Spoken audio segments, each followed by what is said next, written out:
الصلاة والسلام على رسول الله صلى الله عليه وسلم. د حسن جان صاحب طرف نه یو ویډیو په فیسبوک کې شیر شوی او اکثره پکې کذب او دروغ بیانې کړي اهل الحدیث پسې خبرې کړي نو ان شاء الله د هغې ویډیو ورکوټی شان د جواب به زه ورکوم. اول به د هغه خبره پلی کوم او بیا د جواب. نو اول یې دا خبره کړې ده پرون ماته شکایت راغی یا خدای دا خلک څه بلا امیانو خلق د بخاري شریف ترجمه ورکړي اردو چې ګوره دې کې رفع الیدین ذکر د بخاري خو اعلی کتاب د عمل پې کوي دویم دا چې معارضه د بل حدیث سره نشته که صریح حدیث وي صحیح خو معارض بل حدیث وي نو بیا نو صحت د حدیث صراحت که معنی د دوی معنا جوړېږي یو عالم یو معنا کوي بله بیا به څه کوي یا معارضه د بل حدیث مبارک سره نو دې درواړو څیزونو نه پس عمل په حدیث کې دی شي او دا معرفت هر چا ته حاصل دی هر کو جادوني چې پوزه په توره کې ویزلي وارې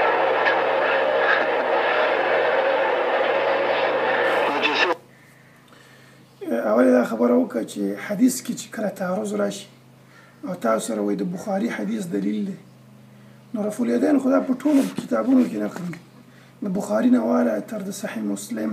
ابن ماجه ترمذي مسند امام احمد نسائي تقریبا اتیا حدیثونه دي. مثال په طور باندې دا حدیث دی صحیح البخاري کې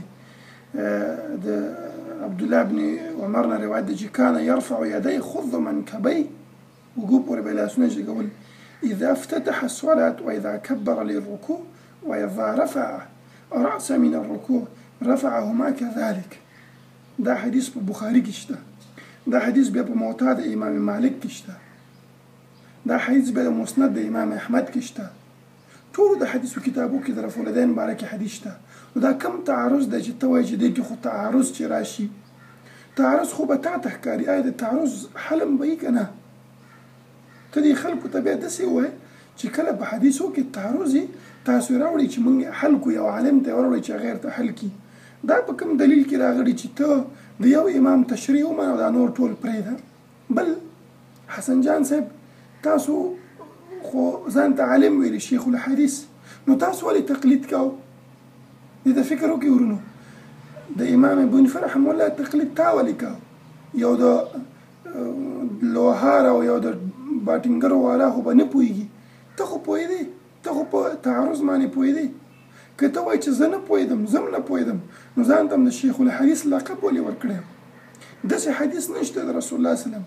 چې هغه دوه دانې صحیح او تعارض پکې حتما به یو غیر صحیح یو به منسوخي داسې کیدلی شي هغه تا ته چې نه دی معلوم هغه ته علماو ته بیا رجوع وکړه نو دا خبره دوی بالکل غلط چې یو کس دی هغه بخاري الله سبحانه وتعالی چې دا دین ما اسانه کړی دی تاسو کې څوک شته چې دا زده کړي دا خو د ساینس کتابونه نه دي د رسول الله وسلم جامع الکلام اسانه خبرې دې کې اوس کوم تعارض دی چې رسول الله وسلم صحابه تقریبا اتیا دانې دي چې رسول الله وسلم اوږو پورې لاسونه جګول او درې امامان په څلورو کې وایي چې رفع الیدین شته دې کې تعارض ده کومه خو چې یو وایي چې نشته نو حتما دا په تعصب باندې ولاړ دی په دروغ ولاړ دی نو دا خبره د دوی غلطه او غیر صحیح چې په حدیثونو کې تعارض شته یو داسې حدیث هم نشته چې صحیح او تعارض پکې دا بله خبر به یې واورو.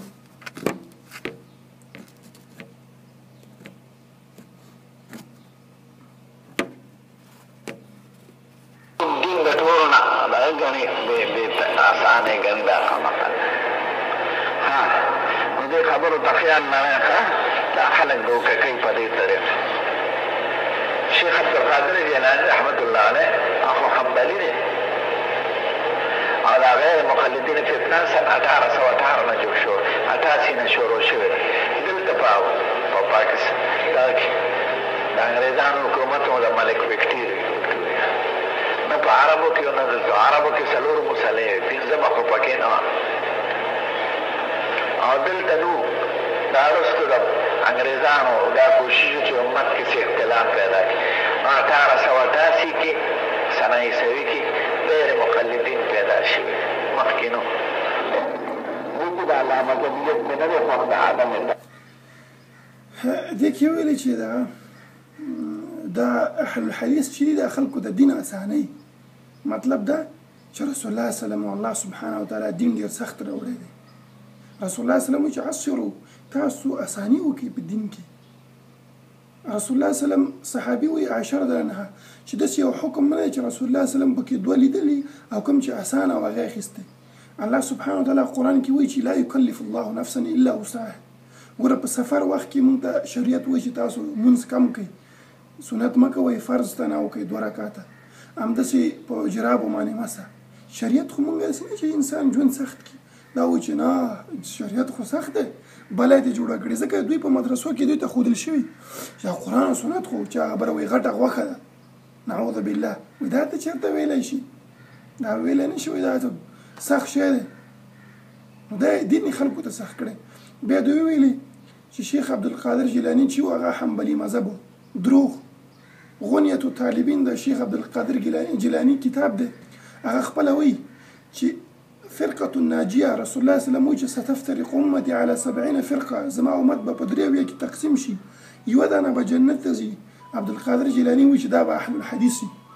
اهل الحدیث غنیة الطالبین د هغو کتاب دی تاسو وګورئ او بیا په همدې کتاب کې د بدعتیانو او فرقو نوم دي حنفیان هم پکې راوستلي دي عبدالقادر جیلاني بدعتیان په هغو 3 فرقو په جمله کې راوستلي او دوی ته د مرجیه خطاب ورکړی مرجیه هغه ته وایي چې هغوی ایمان سره عمل نه مني وایي چې چا لا اله الا الله ویلی بس عمل دې نه کوي حنفیانو همدا عقیده ده یعنې عقیدو کتاب کې دا لیکلي نو هغه خو داسې ده بله دا وایي چې اهل الحدیث په پاکستان کې د 1980 کې را پیدا شول په پاکستان کې یعنې په بر صغیر انډیا او دې کې معنا دا چې مخکې وو خو دلته را پیدا شو مطلب دلته خلک پخوا په ګمراهۍ کې وو بله د دې دا خبره دروغ ده کذب ده ځکه امام احمد او امام شافعي او نور علما هغوی وایي چې فرقة الناجیه چې ده هغه هم اصحاب الحدیث دي یعنې اهل الحدیث چې دي دا فرقة الناجیه ده لکه امام دغه وایي د امام بخاري استاذ عبدالله المدني هغه وایي چې فرقة الناجیه هم اهل الحدیث دا سنن ترمذي کې دا روایت دغه نه دی همداسې امام الشافعي وایي چې اذا رأيت رجلا من اصحاب الحديث فكأني رأيت النبي كريم صلى الله عليه وسلم حيا وکله چې زه اهل الحديث وګورم داسې دی لکه چې رسول الله صلی الله علیه وسلم ژوندی وګورم ځکه اهل الحديث د رسول الله صلی الله علیه وسلم په دین باندې عمل کوي امام احمد هم داسې وایي دوی وایي که نه چې موږ امامان نه منو خپله یې نه منو امام احمد وایي چې ان لم تكن هذه طائفة المنصورة اصحاب الحديث فلا ادري من هم دا طائفة المنصورة که اهل الحديث نه امام احمد وایي نو زه نه پوهېږم وایي دا څوک دي نو دا خبره غلطه چې اهل الحديث اوس پیدا شوي اهل الحديث څه معنا اهل خاوندان حدیث د حدیثو اول اهل الحديث دغه خدیجه رضی الله عنه بیا ابو بکر ځکه په حدیث باندې هغه عمل وکړ او موږ منهج څه دی قرآن او سنت طرف ته خلک دعوت کول غلطې لارې طرف ته نه دا حسن جان صاحب د دیوبند علماو نه دی او بل تاسو د دې غلط بیانې ته وګورئ د حسن جان صاحب درسونه چې ویلو په مدینه یونیورسټۍ په سعودي عرب کې هغه ټول اهل الحدیث دي شیخ ابن باز شیخ البانی تاسو د هغو کتابونه وګورئ هغو صرف دعوت اهل الحدیث منهج طرف ته ورکړی دی